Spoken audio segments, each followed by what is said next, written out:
नमस्कार दोस्तों, एक बार फिर आपका स्वागत है।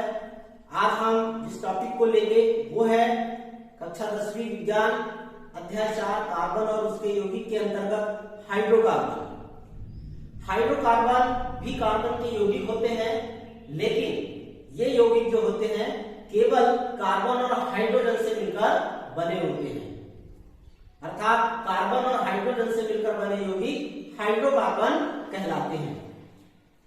आइए देखते हैं हाइड्रोकार्बन की परिभाषा जो मैंने लिखा हुआ है। आप देखेंगे, ऐसे कार्बनिक यौगिक जो केवल हाइड्रोजन व कार्बन से मिलकर बने होते हैं।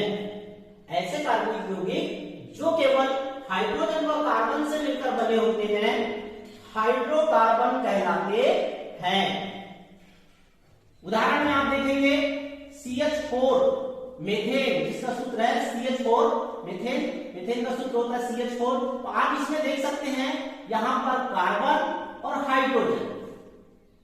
साथ ही एक अन्य उदाहरण में देखिए एथेन, इसका सूत्र होता है C2H6। यहां पर भी आप देखेंगे कार्बन और हाइड्रोजन, दो ही यहां पर परमाणु है। अर्थात कार्बन और हाइड्रोजन से जो मिलकर यौगिक बनेंगे वही क्या कहलाएंगे?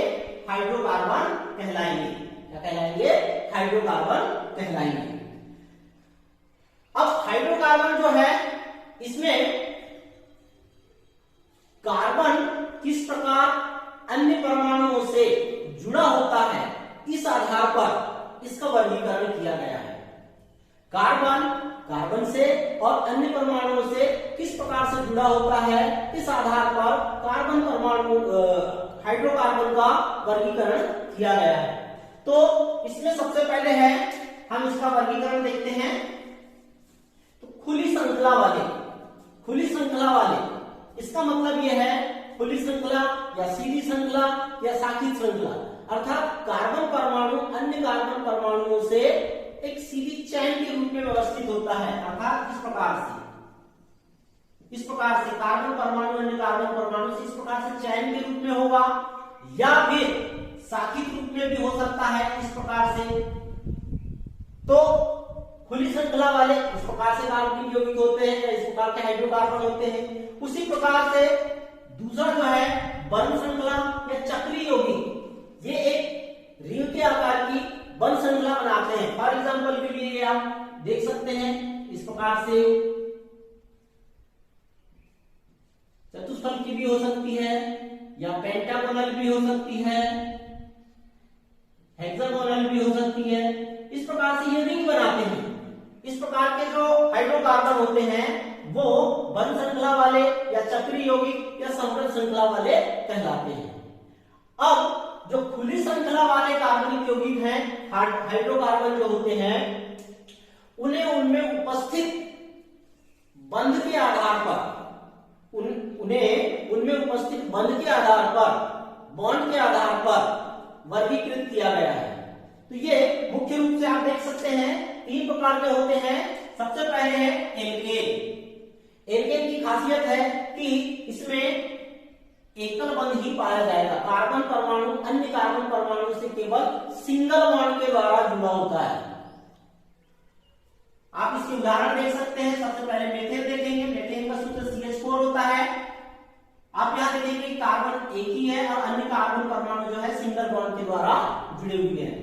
दूसरा उदाहरण देखिए एथेन, जिसका सूत्र है C2H6। तो आप इसमें देखेंगे कि इसमें 2 कार्बन है और दोनों के बीच में एकल बंध है। अन्य हाइड्रोजन जो परमाणु जुड़े हुए हैं उनके बीच में भी एकल बंध ही है। तीसरा उदाहरण है प्रोपेन। आप देखेंगे बढ़ते क्रम में यहां पर इसका सूत्र बताना बहुत जरूरी होगा। इसका एल्केन का जो सूत्र होता है CnH2n+2। यहाँ n जो है ये परमाणुओं की संख्या होती है। n का मान प्राकृत संख्या के आधार पर लगने पर उसके सारे सदस्य मिलते जाएंगे। जैसे कि अगर हम यहाँ पर n का मान, ये सूत्र है CnH2n+2, यदि हम यहाँ n का मान 1 रखते हैं तो आप देखेंगे n का मान हम यहाँ 1 रखेंगे +2। अब आप देखेंगे इसको कैलकुलेट करेंगे तो CH4 CH4 निकल के आ जाता है, अर्थात मीथेन इसका पहला सदस्य होता है। उसी प्रकार n का मान बढ़ते क्रम में चलेंगे तो उसके सारे सदस्य methane, ethane, propane, butane, pentane, hexane ये सभी मिलते चलेंगे और सभी में आप देखेंगे कि सिंगल बॉन्ड ही पाया जाता है, एकल बंध ही पाया जाता है। इसका दूसरा जो प्रकार है वो है एल्कीन। एल्कीन जो होता है इसकी खासियत यह है कि एल्कीन के जितने भी सदस्य होंगे उनमें कार्बन परमाणु अन्य कार्बन परमाणुओं से कम एक द्विबंध के द्वारा जुड़ा होगा। कम से कम एक द्विबंध तो अवश्य ही पाया जाएगा। इसका सूत्र होता है एल्कीन ग्रुप का जो सूत्र है CnH2n।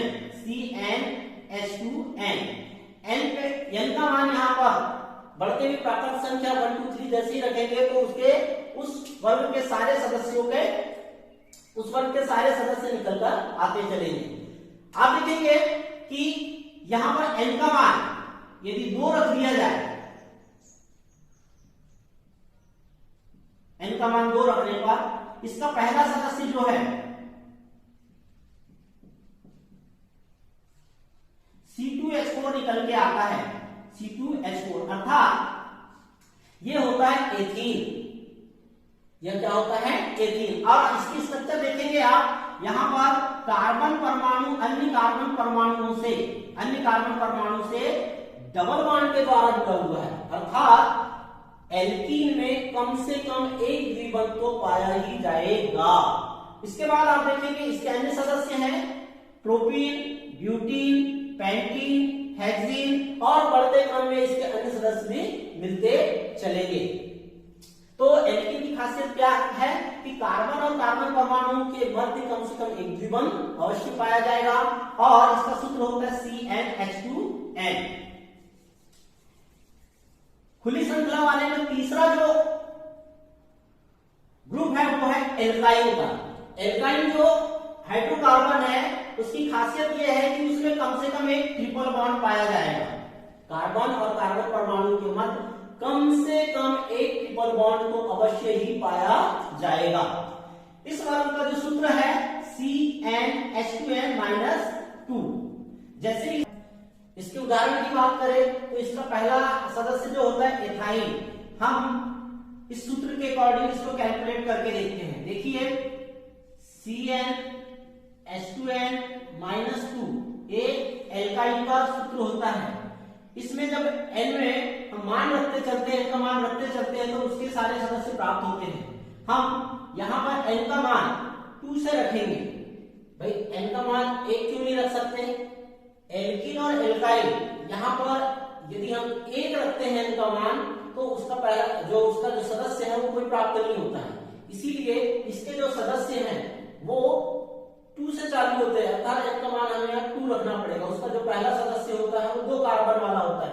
एल्कीन में भी ये बात होती है और एल्काइन में भी ये बात होती है। तो हम देखते हैं n का मान हमें 2 रखते हैं, H2 ऑलरेडी है, फिर n का मान यहाँ पर हम 2 रखेंगे और -2। तो आप देखेंगे आप C2 यहाँ पर 2 को मल्टीप्लाई 2 से हो जाएगा तो ये 4 आ गया और फिर ये -2। तो आप देखेंगे इसको कैलकुलेट करेंगे तो यहाँ पर C2H2 हमको प्राप्त हो गया। C2H2 जो होता है एथाइन का सूत्र होता है और यह एल्काइन श्रेणी का पहला सदस्य। इसी प्रकार n का मान बढ़ते क्रम में रखते चलेंगे तो हमें प्रोपाइन, ब्यूटाइन, पेंटाइन और हेक्साइन मिलते चलेगा। इसके आगे भी इसके सदस्य होते हैं। यहाँ पर यदि हम एथाइन की स्ट्रक्चर की बात करें तो आप देखेंगे यहाँ पर 2 कार्बन है। जब भी किसी कार्बनिक यौगिक की संरचना बनानी होती है तो सबसे पहले हमें कार्बन का ढांचा बनाना होता है, कार्बन का कंकाल बनाना होता है। तो 2 कार्बन है तो आप देखेंगे हमने सबसे पहले 2 कार्बन ले लिया। अब हमारे पास 2 हाइड्रोजन है तो हम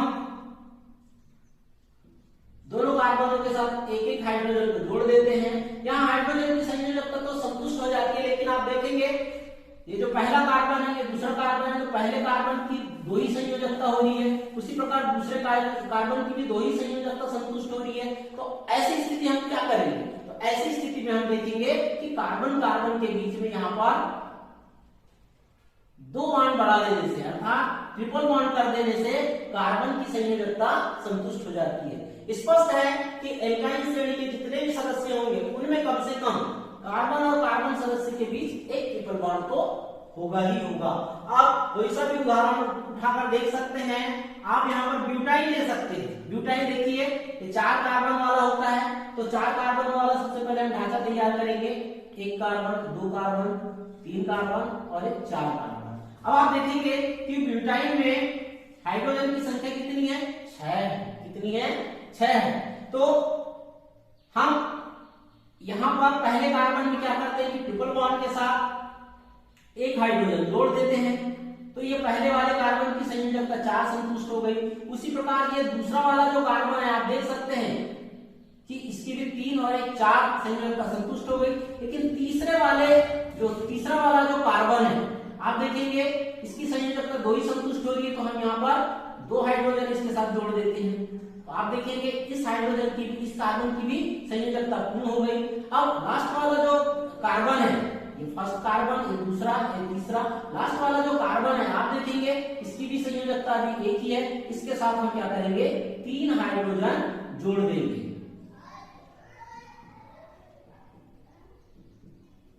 इस प्रकार आप देख सकते हैं कि लास्ट वाले कार्बन की भी संयोजकता 4 संतुष्ट हो गई। और सूत्र क्या है भाई इसका?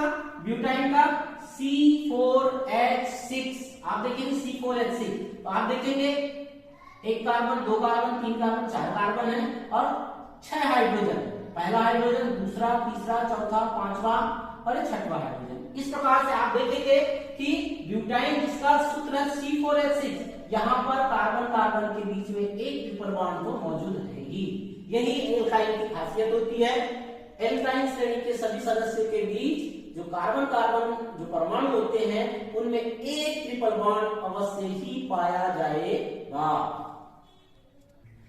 दोस्तों हाइड्रोकार्बन में दूसरा जो वर्ग है वो है बंध श्रृंखला वाले हाइड्रोकार्बन का। तो आप देखेंगे बंध श्रृंखला या साइक्लिक या समृद्ध क्लोज चैन वाले जो होते हैं उनको 2 भागों में बांटा गया है, समचक्री और विषम चक्री। समचक्री का मतलब है कि पूरी रिंग में अर्थात सभी जो बंध श्रृंखला होगी,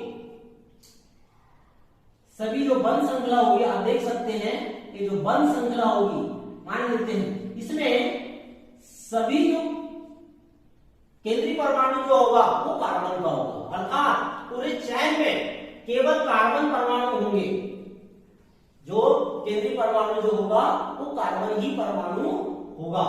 वही यदि इसके और आगे वर्गीकरण की बात करें तो इसको पुनः 2 भागों में बांटा गया है। एक होता है एलिसाइक्लिक और दूसरा है एरोमेटिक।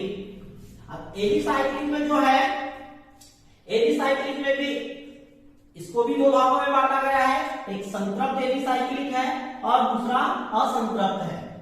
तो संतृप्त एलिसाइक्लिक में आप देख सकते हैं यहाँ पर एक इसके बहुत सारे उदाहरण है, क्योंकि 10वीं में इसका बहुत ज्यादा वर्णन नहीं है, एक ही इसका उदाहरण दिया गया है तो मैं उसी को बता रहा हूँ। इसके बहुत सारे उदाहरण है संतृप्त एलिसाइक्लिक के, जिनको साइक्लोएल्केन भी कहा जाता है।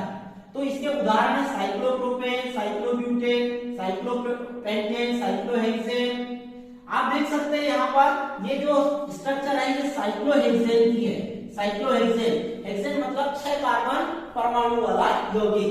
तो आप देख सकते हैं यहाँ पर ये पहला कार्बन, दूसरा कार्बन, तीसरा कार्बन, चौथा कार्बन, 5वां कार्बन और 6वां कार्बन।